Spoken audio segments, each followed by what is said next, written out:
چھینکیں بھی اس میں بہت پائی جاتی ہیں، اور اس کی چھینکیں اکثر رات کو زیادہ ہوتی ہیں، یا شام کو شروع ہوں گی تو رات کو زیادہ ہوں گی۔ نیند میں بھی اس کو تکلیف جاری رہتی ہے ریومیکس کو۔ اس کا اور لیگسز میں، لیگسز کا فرق کیا ہوگا پھر؟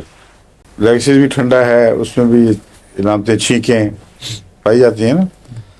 اس میں اور لیگسز میں فرق یہ ہے کہ لیگسز کا مریض اگر سوئے نہ تو جب تک وہ جاگا رہے گا اس کو اٹیک نہیں ہوگا، جب سویا کچھ عرصے کے بعد وہ حملہ شروع ہو گیا۔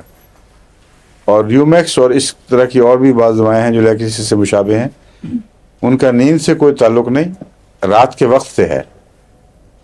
شام پڑی اور اندھیرا ہونا شروع ہوا تو یہ بیماریاں شروع ہو جاتی ہیں۔ ریومیکس کی کھانسی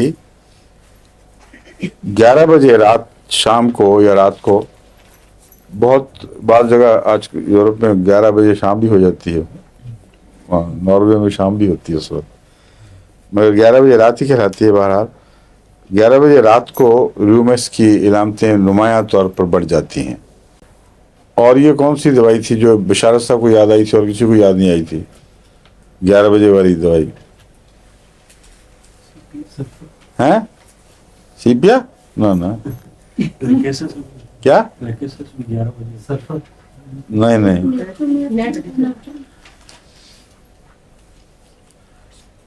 وہ اس دوائی کی دوسری علامت یہ ہے کہ سمندر کے کنارے آرام ملتا ہے۔ آگے یاد؟ اس کو عارفہ کو یاد آیا، شاباش۔